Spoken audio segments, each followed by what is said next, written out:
สบายดีพี่น้องสบายดีFCวันนี้เบาแพงกับเบาแสงเล่งไทยหุดหน้าทงนี่พี่น้องทงบ้านนาโมง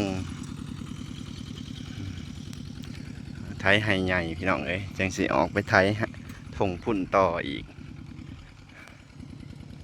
เมื่อยพี่น้องเมื่อยเห็ดหน้าลายทงกับเมื่อยเนาะก็ได้2ไฮใหญ่พี่น้อง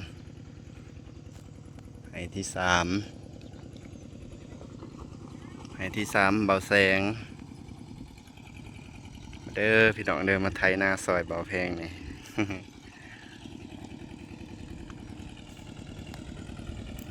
ไทย2 คนพี่น้อง2ไอ้น้องเบาแพงกับเบาแสง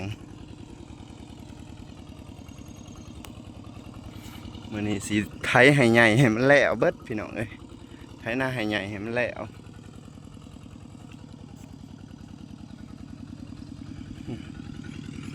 ลงไปนี่พี่น้องพูหอดพูแหละฝั่งนี้ก็พูหอดพูแหละ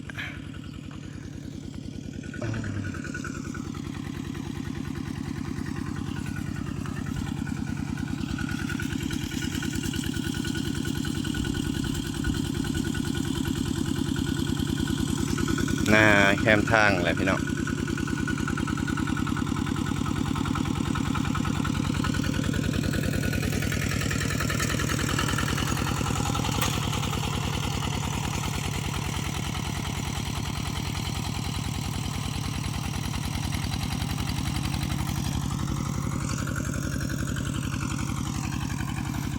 ลุงบ่าวแพงกระเหลี่ยงงัวบ่าวแพงกับบ่าวแสงกับไทยนา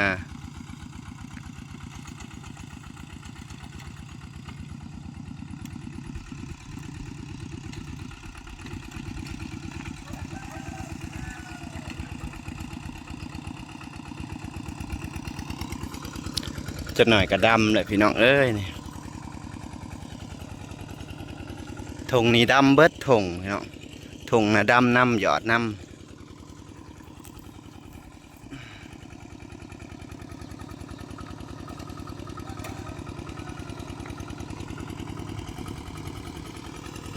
ให้นี่คือสีเฮิงเติบอยู่พี่น้องให้ใหญ่แห้งใหญ่เติบแล้วนี่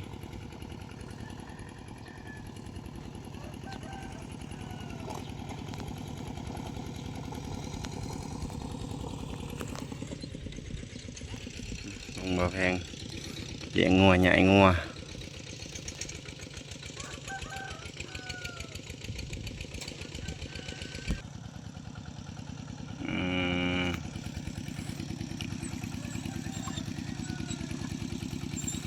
น้องดัลล่า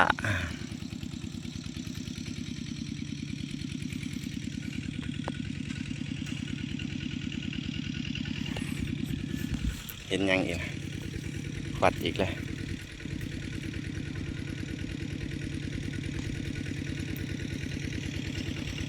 ข้าวต้ม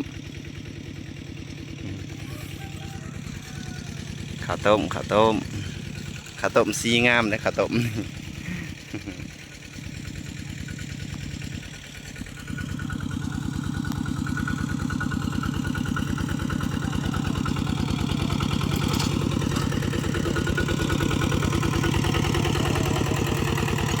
ขี่ต้มพี่น้องเอ้ยหน้าบ่อแพงเป็นหน้าดินดากดินเหนียว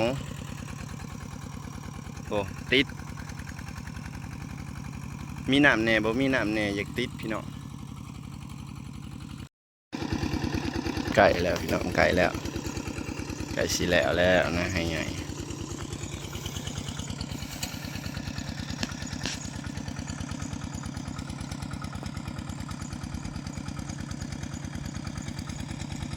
บรรยากาศก็เป็นใจขนาดพี่น้องคะแนนนี่เฮ็ดเวียกได้เบิดมือพี่น้องเอ้ยมันบ่แดดถ้าแดดนี่บ่ไหวพี่น้องเอ้ยไขมันเบาแพงละลายห่อนเมื่อยคันบ่แดดนี่พอสู้พอทนอยู่พี่น้องฝนตกลิ้นแห้งก็ดีพี่น้องเอ้ยแห้งก็บ่เมื่อยเฮ็ดเวียก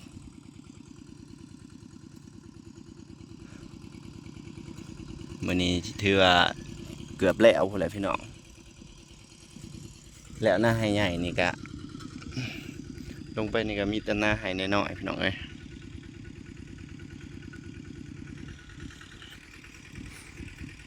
ลงไปนี่ก็มีแต่ให้น้อยๆแล้วมีให้ใหญ่อีกหา6ให้หนึ่งดอกลงไปนี่ก็สบายไทยแป๊บเดียวแล้วไทยแป๊บเดียวแล้ว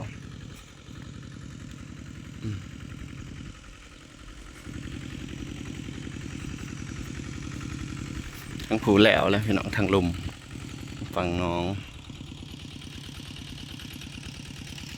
บรรยากาศกำลังดีพอดีเห็ดเวียกมวนบ่เมื่อยแห้งดันละดันละ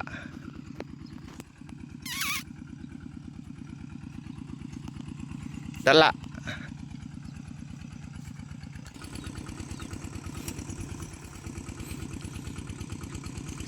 เด็กๆพี่น้องเด็กๆมาให้กำลังใจได้นี่น้องข้าวต้มมัด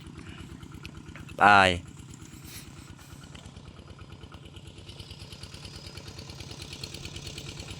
หน้าเบาแพงอยู่แคมทางพี่น้องไถนาแคมทางนี่ก็รถผ่านไปผ่านมา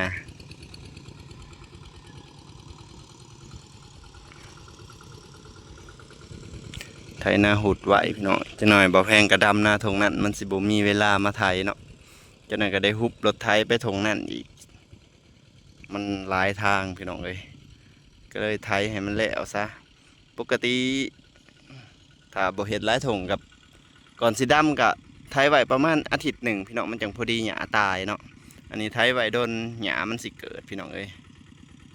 ต้องจำเป็นไถไว้พี่น้องมันบ่มีเวลาเนาะจะหน่อยดำหน้ายาก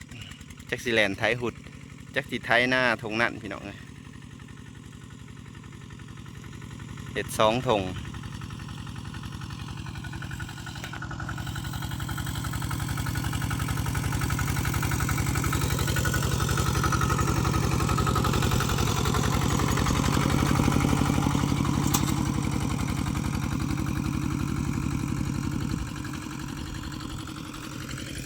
เมื่อยพี่น้องเฮ็ดนานี่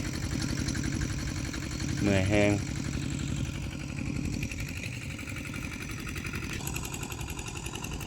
กว่าสิแล้วมันเขาง่าย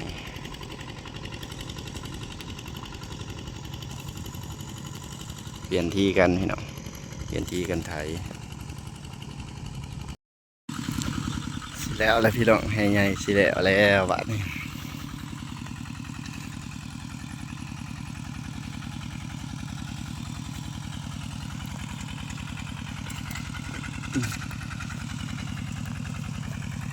บ่าวแสงไทยแล้วแห่นี่ก็ทีบ่าวแพงต่ออุ้ยพี่น้องแนมไปบ่าวแพงเห็นเฮ็ดยังนะป๋อโธอุ้ยกำลังดอกงามเลยพี่น้องไทยหน้าอยู่ดีๆก็ได้ของกินบาดนี้นี่ตัวนี้กำลังออกพี่น้องกำลังออกกันนี่เฮ็ดบดมันมีใครเห็นในนี่พี่น้องเลยบ่าวแพงเห็นคนแรกโอ้ยหมดพี่ได้แนวกินแล้วพี่น้องได้แนวกินแล้วมื้อนี่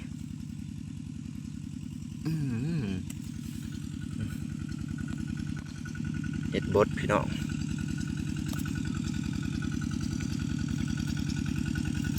หมด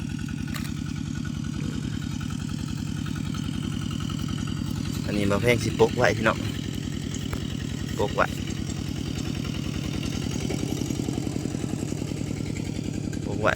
เดี๋ยวมื้ออื่นก็ดอกใหญ่พี่น้องเอ้ยพี่ปกไว้ก่อนพี่น้องมื้อนั้นบ่แพงปกไว้มาหากับบ่เห็นพี่น้องเอ้ยคนมาเอาก่อนได้แนวแกงแล้วพี่น้องเต็มกำเลย